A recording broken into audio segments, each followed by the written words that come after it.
बनीगाला के अंदर कुछ साबिक वुज़रा के मशवरे से फौज में फूट डालने के लिए शहबाज गिल से मंसूबाबंदी के साथ ऐसा बयान दिलवाया गया कि जिसमें निचले रैंक के लोगों को अपनी क़यादत के खिलाफ बगावत पर उकसाने की नापाक कोशिश की गई। सीनियर सहाफ़ी और तज्ज़ियाकार सलीम साफ़ी के मुताबिक असल कमाल इमरान खान का था, जबकि न्यूट्रल्स ने असल गलती का इर्तिकाब किया। इमरान खान बड़े चालाक, शातिर और मैकालवी के पैरोकार हैं, जबकि न्यूट्रल्स ताकतवर और मुनज़्ज़म होने के बावजूद सियासत, सहाफ़त और सिफारत की चालों को नहीं समझते।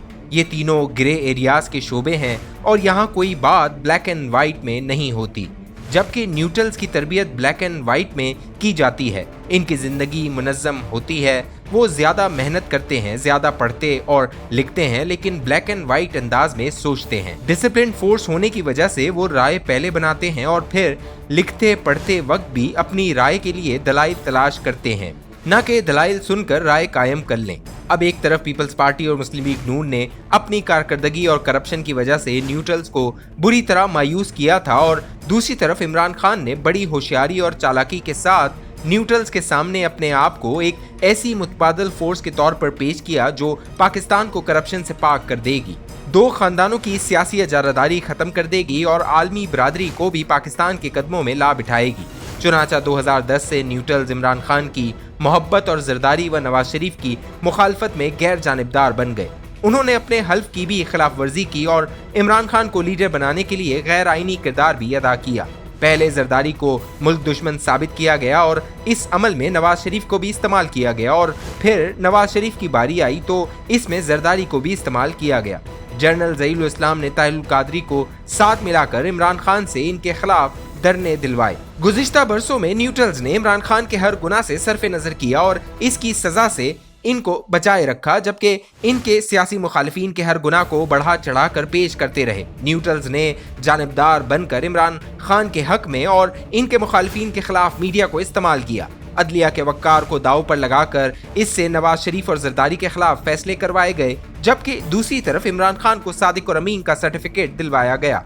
मैंने 2013 में पहली मर्तबा इमरान खान को लाडले का खिताब दिया था, लेकिन ये मेरी भी तवक्को नहीं थी कि वो इस कदर लाडले बन जाएंगे कि पार्टी फंडिंग केस के फैसलों को बरसों तक लटकाया जाएगा। इनके सिविल नाफरमानी के ऐलानात और PTV पर हमले तक के जराइम से चशमपोशी इख्तियार की जाएगी और इनकी काबीना में मगरब और पड़ोसी मुल्कों के एजेंटों को बर्दाश्त किया जाएगा। लेकिन न्यूट्रल्स की इन्वेस्टमेंट गालिबन इतने तवील अरसे पर ही मुहित थी और इनकी खातिर दुश्मनियां इतनी ली गई थी कि इनके इख्तिदार में आने के बाद भी इनके वो नखरे और वो लाड न्यूट्रल्स ने बर्दाश्त किए कि दुनिया हैरान रह गई। यूं लाडले और लाडले के लाडलों शहबाज गिल, शिबली फराज, फवाद चौधरी, फैसल जावेद, आजम खान और इसी तरह के दीगर लाडलों के नखरे भी हद से बढ़ने लगे। PTI ने करप्शन में पीपल्स पार्टी को मात दी, नाअहली में MMA को मात दी और न्यूट्रल्स के साथ छेड़खानी में मुस्लिम लीग नून को मात दी। नेशनल सिक्योरिटी के फैसले बनीगाला में जादू टोने और ख्वाबों से होने लगे और लाडला न्यूट्रल्स के इदारे में घुसकर अपनी मनमानी करने लगा। दूसरी तरफ मईशत तबाह कर दी, नाकिस सिफारतकारी से पाकिस्तान को हर दोस्त से महरूम कर दिया। इनकी नाकामियों की वजह से फौज को गाली पड़ने लगी। चुनाचा तंग आकर फौज ने न्यूट्रल बनने और सियासत से लाताल्लुक होकर आईनी रोल तक महदूद होने का फैसला किया, लेकिन लाडले को फौज की ये अदा पसंद न आई। अब एक तरीका ये हो सकता था कि वो जाकर अपने मोहसिनों से माफी तलाफी करते, लेकिन इसकी बजाय उन्होंने ब्लैकमेलिंग और दबाव का रास्ता इख्तियार किया। अमरीकी साजिश के झूठे बयानी का असल मकसद भी रियासत और फौज को आजमाइश से दो चार करना था। माजी में भी कई जमातें और PTM जैसी तंजीमें फौज पर तनकीद करती रही हैं, लेकिन इनकी तनकीद ये रही कि आप न्यूट्रल होकर आईनी रोल तक महदूद क्यों नहीं होते। जबकि इमरान खान की तनकीद जहां सख्त थी, वहां इनका असल मुतालबा ये था कि न्यूट्रल बनने की बजाय गैर आईनी तौर पर मुझे सपोर्ट क्यों नहीं करते।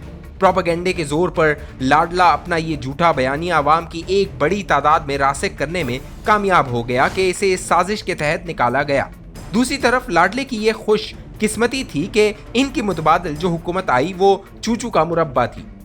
पीपल्स पार्टी, मुस्लिम लीग नून और JUI अपनी बंदर बाट में लगी नहीं। इनकी नफसा नफसी और ज्यादा से ज्यादा समेटने का यह आलम है कि आज तक हुकूमत सूबों के गवर्नर नहीं लगा सकी, ना बयानिया बना सकी और ना इसे फैलाने के लिए मौसर मीडिया टीम सामने ला सकी। शहबाज शरीफ को मौलाना एक तरफ खींचते हैं, जरदारी दूसरी तरफ, अपनी पार्टी के लोग तीसरी तरफ और ब्यूरोक्रेसी चौथी तरफ, जिसकी वजह से इनकी कुव्वत फैसला ही मफकूद होकर रह गई है। दूसरी तरफ न्यूट्रल वाकई न्यूट्रल हो गए थे और इनका कहना था कि हुकूमत जाने, इमरान खान जाने, नैब जाने और अदालत जाने, जबकि हुकूमत इस इंतजार में बैठी थी कि इनके लिए इसी तरह मसाइल हल किए जाएं जिस तरह लाडले के लिए किए जाते थे।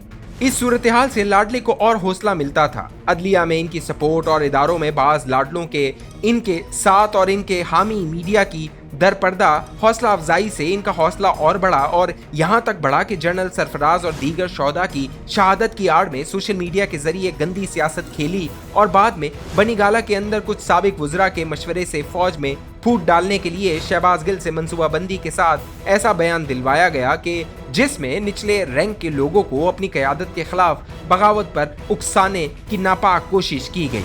चुनाचा न्यूट्रल्स का पैमाना सबर लबरेज हो गया। न्यूट्रल्स ने किसी हद तक अपनी न्यूट्रलिटी खत्म कर दी, लेकिन इमरान खान के लिए नहीं बल्कि अपने इदारे को बचाने के लिए, जिसका आगाज शहबाज गिल से हो गया। अब देखना यह है कि न्यूट्रल्स किस हद तक गैर जानिबदार बनते हैं और किस हद तक मुतहरिक होते हैं। फिर देखना होगा इनके मुतहरिक होने की सूरत में इमरान खान के साथ कौन कौन खड़ा रहता है।